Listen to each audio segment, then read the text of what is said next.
Chapter 17. Elizabeth related to Jane the next day what had passed between Mr. Wickham and herself. Jane listened with astonishment and concern. She knew not how to believe that Mr. Darcy could be so unworthy of Mr. Bingley's regard, and yet it was not in her nature to question the veracity of a young man of such amiable appearance as Wickham.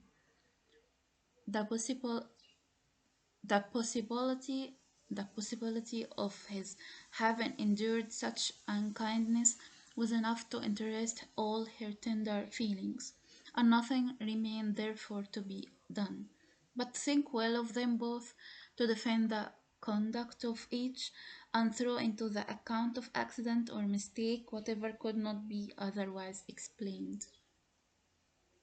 They have both, said she, been deceived, I dare say, in some way or other, of which we can form no idea. Interested people have perhaps misrepresented each to the other. It is, in short, impossible for us to conjecture the causes or circumstances which may have alienated them, without actual blame on either side. Very true indeed. And now, my dear Jean, what have you got to say on behalf of the interested people who have probably been concerned in the business? Do clear them too, or we shall be obliged to think ill of somebody. Laugh as much as you chooses, but you will not laugh me out of my opinion. My dearest Lizzie, do but consider in what a disgraceful light it places Mr. Darcy to be treating his father's favourite in such a manner, one whom his father has one whom his father had promised to provide for. It is impossible. No man of common humanity, no man who had any value for his character, could be capable of it. Can his most intimate friends be so excessively deceived in him? Oh no. I can much more easily believe Mr. Bingley's being in Boston than that Mr. Wickham should invent such a history of himself as he gave me last night. Names, facts, everything mentioned without ceremony. If it he if it be not so, let Mr. Darcy contradict it. Besides, there was truth in his looks.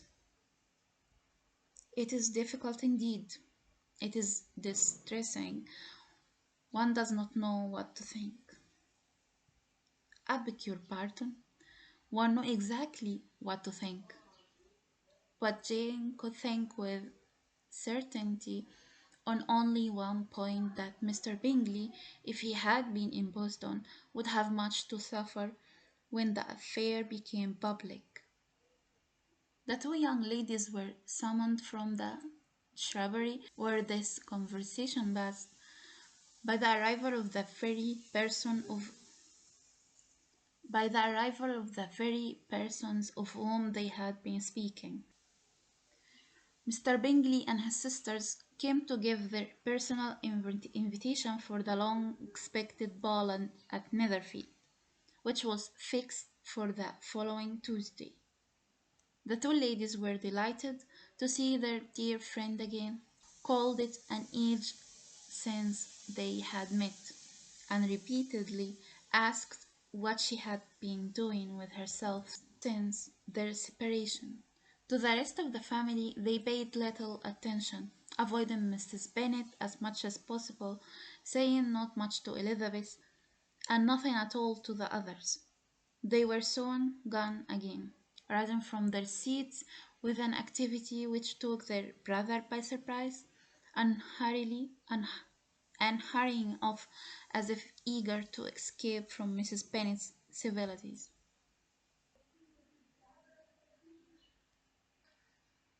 The prospect of the Netherfield ball was extremely agreeable to every female of the family. Mrs. Bennet chose to consider it as given in compliment to her eldest daughter, and was par- particularly flattered by receiving the invitation from Mr. Bingley himself, instead of instead of a ceremonious card. Jane pictured to herself a happy evening in the society of her two friends, and the attentions of her brother, and Elizabeth thought with pleasure of dancing a great deal with Mr. Wickham, and of seeing a confirmation of everything in Mr. Darcy's look and behaviour. The happiness anticipated by Catherine and Lydia depended less on any single event or any particular person, for though they each, like Elizabeth, meant to dance half the evening with Mr. Wickham. He was by no means the only partner who could satisfy them, and a ball was at any rate a ball, and even Mary could assure her family that she had no disinclination for it. While I while I can have my mornings to myself, said she, it is enough. I think it is no sacrifice to join occasionally in evening engagements. Society has claims on us all, and I profess myself one of those who consider intervals of recreation and amusement as desirable for everybody. Elizabeth Elizabeth's spirits were so high on this occasion that though she did not often speak unnecessarily to Mr. Collins, she could not help asking him whether he intended to accept Mr. Bingley's invitation, and if he did, whether he would think it proper to join in the evening's amusement.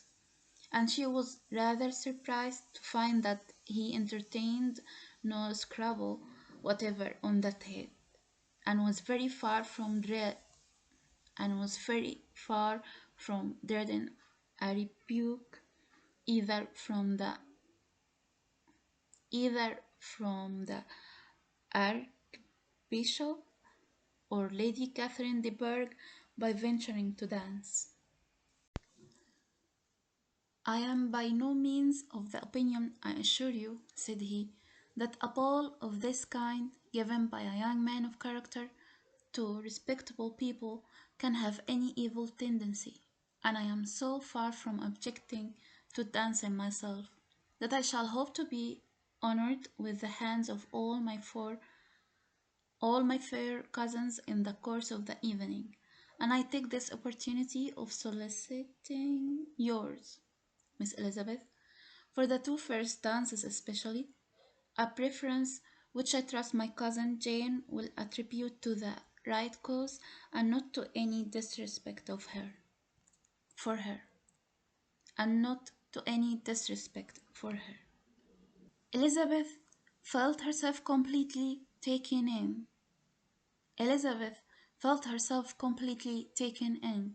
She had fully proposed being engaged by Mr. Wickham for those very dances, and to have Mr. Wick and to have Mr. Collins instead. Her liveliness had never been worse timed. There was no help for it, however. Mr. Wickham's happiness, Mr. Wickham's happiness and her own were perforce delayed a little longer, and Mr. Collins' proposal accepted with as good a grace as she could. She was not the better pleased with his gallantry, from the idea it suggested of something more. It now first struck her that she was selected from among her sisters as worthy of being mistress of Hunsford parsonage, and of assistant to form a quadrille table at Rosings. In the absence of more eligible visitors, the idea soon reached to conviction as she observed his increasing civilities toward herself, and heard his frequent attempt at a compliment on her wit and vivacity, and though more astonished than gratified herself by his effect of her charms, it was not long before her mother gave her to understand that the it was not it was not long before her mother gave her to understand that the probability of their marriage was extremely agreeable to her. Elizabeth, however, did not choose to take the hint, being well aware that a serious dispute must be the consequence of any reply. Mr. Collins might never make the offer until he did. It was useless to quarrel about him. If there had not been a Netherfield ball to prepare for and talk of, the younger Miss Bennet would have been in a very pitiable state at this time. For from the day of the invitation to the day of the ball, there was such a succession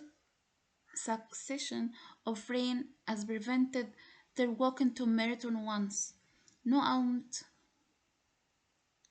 There was such a succession of rain as prevented their walking to Meryton once. No aunt, no officers, no news could be sought after. The very choruses for Netherfield were got by proxy. Even Elizabeth might have found some trial of her patience in weather which totally suspended the improvement of her acquaintance with Mr. Wickham, and nothing less than a dance on Tuesday could have made such a Friday, Saturday, Sunday, and Monday endurable to Kitty and Lydia.